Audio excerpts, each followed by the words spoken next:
What if working too hard could actually kill you? Not a metaphor, not stress, literally, kill you. In Japan, there's a word for this. It's called Karoshi, and it means death by overwork. This isn't a story from the past.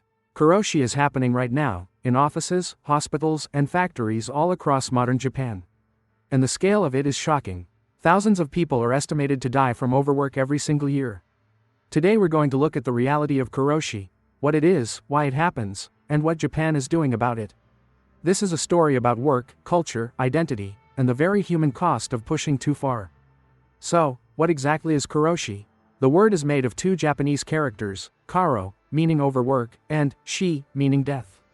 Karoshi refers to deaths caused directly by extreme overwork, usually through heart attacks, strokes, or suicide linked to workplace stress. It's not just about being tired. We're talking about people working 80, 100, even 120 hours of overtime per month. Japan officially recognized Karoshi as a legal cause of death in 1987. That's how serious this problem has become. When a death is certified as Karoshi, the worker's family can receive government compensation. But the process to prove it is incredibly difficult. The official number of Karoshi deaths recognized each year is actually quite low, around 150 to 300 cases per year. But that's only what gets officially approved. Experts believe the true number is far, far higher. Some estimates suggest 10,000 or more deaths per year may be related to overwork. The gap between official numbers and reality tells you a lot about how complicated, and how hidden, this problem really is. To understand Karoshi, you need to understand Japanese work culture. And that story starts after World War II. After the war, Japan was completely devastated. The country needed to rebuild, fast. And the Japanese people answered that call with extraordinary dedication. Through the 1950s, 60s, and 70s, Japan had one of the greatest economic recoveries in history. People called it the Japanese economic miracle. Workers put in extraordinarily long hours. Working late into the night became not just common, it became a badge of honor. A sign you cared. Companies rewarded loyalty above all else.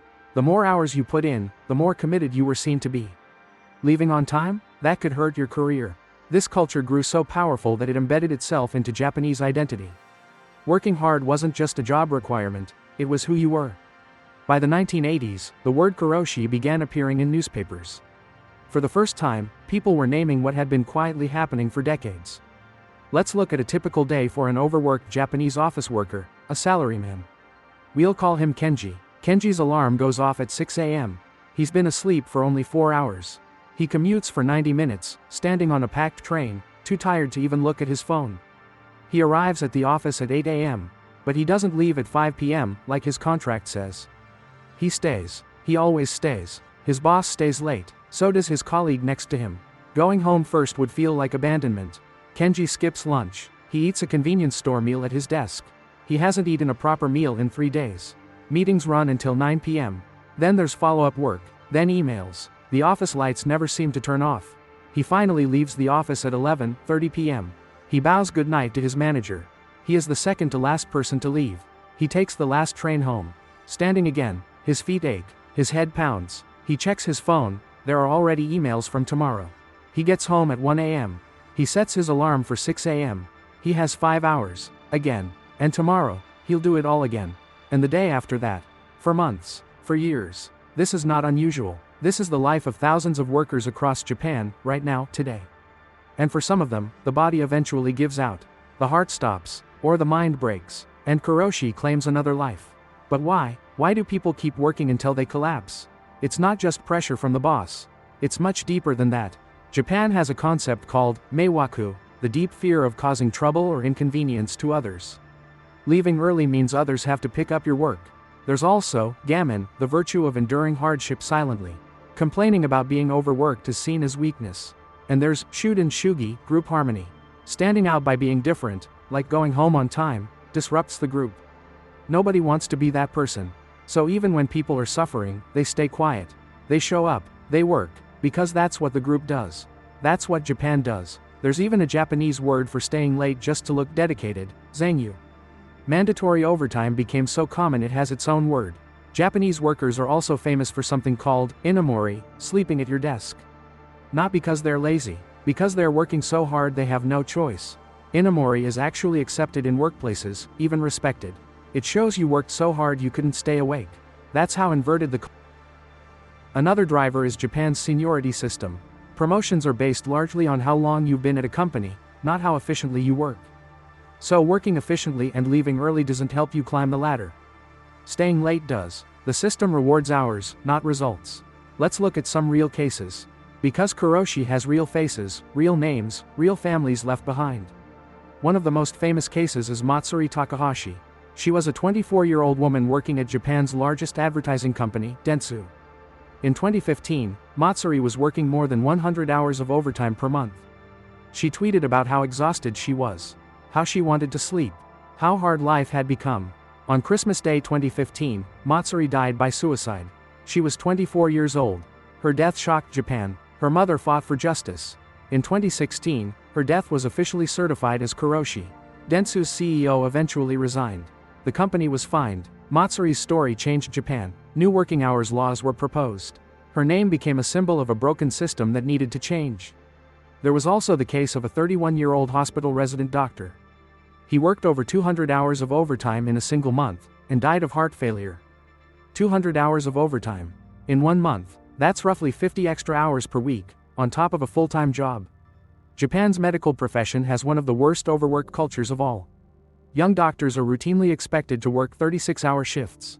There are also many cases of karoshi among journalists, construction workers, teachers, and caregivers. No profession is immune. Behind each statistic is a family. A mother, a son, a husband who never came home. These numbers have heartbeats. Let's look at the data. Because the numbers reveal just how widespread this problem really is. According to Japan's Ministry of Labor, about 23% of Japanese companies have employees working more than 80 hours of overtime per month. 80 hours of overtime per month is considered the karoshi line, the threshold above which the risk of death dramatically increases. In 2016, Japan's government released its first annual karoshi report. It was a historic moment, officially acknowledging the scale of the crisis. That report found that 1 in 5 Japanese workers, 20%, are at risk of working themselves to death. Japan is the only country in the world with a specific word for death by overwork. Think about that. Japanese workers take fewer vacation days than almost any other developed nation. The average worker uses only about half their allotted vacation time. Taking a full vacation is often seen as selfish or irresponsible. So even when people have days off, they don't use them. What does chronic overwork actually do to the human body? The answer is terrifying. Sleep deprivation alone causes serious damage. Your immune system weakens. Your heart works harder. Your brain starts to malfunction. Studies show that working more than 55 hours per week increases the risk of stroke by 35% and heart disease by 17%. Stress hormones flood the body. Cortisol levels stay permanently high. The body never gets to recover. The mental toll is equally devastating. Anxiety, depression, and suicidal thoughts become common among severely overworked employees. Karojisatsu, suicide by overwork, is a specific subcategory of karoshi. Workers who take their own lives due to work-related mental breakdown. Japan has one of the highest suicide rates in the developed world. And workplace stress is one of the leading contributing factors.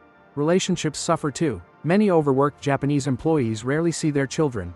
Some work so much they become strangers in their own homes.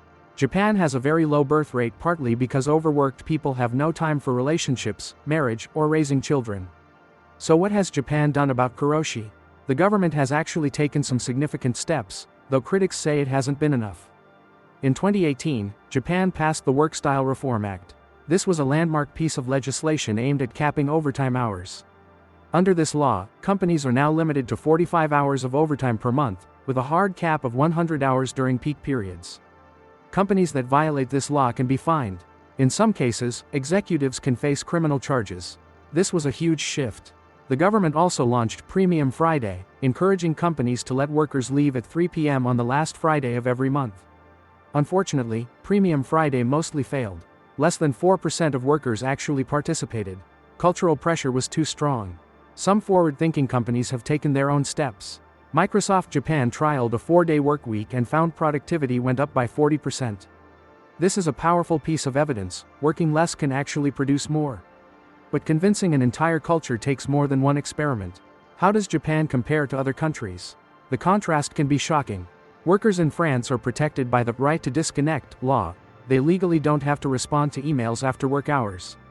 In Germany, Some companies have even installed server shutoffs that stop emails from being sent to employees after 6 p.m. Denmark and the Netherlands consistently top global rankings for work-life balance. Short hours, high productivity, happy workers. Japan is slowly learning from these examples. But culture changes slowly. It takes generations, not legislation, to truly change how a country works. But here's the good news, things are starting to change. A new generation of Japanese workers is pushing back against overwork culture. Younger Japanese workers, millennials and Gen Z, are increasingly valuing work-life balance. They're willing to earn less to have more time. Some companies are now introducing no overtime policies and mandatory vacation usage. They're competing to be known as good places to work. Japan is also increasingly using technology, AI and automation, to reduce the workload on employees. If machines do more, people can work less. There are also growing mental health conversations happening in Japan. Workplaces are slowly beginning to acknowledge stress, burnout, and psychological health. Some municipalities have introduced mental health hotlines specifically for overworked employees. The stigma around seeking help is slowly decreasing. Matsuri Takahashi's mother still advocates today. She founded an organization to fight Karoshi and push for real, lasting change. Karoshi is not just a Japanese problem. It's a warning for the whole world. As we work more, connect more, compete more, all of us are at risk. Rest is not laziness. Sleep is not weakness. Taking care of yourself is not selfish. These are things every human being needs to survive. No job is worth your life. No promotion is worth your health. No deadline is worth losing everything. Remember that. Japan is changing, slowly, and with great difficulty, but it is changing. And the conversation that Karoshi started is one the world needs to keep having. Thank you for watching. If this video made you think differently about work, rest, and what really matters, then it did its job.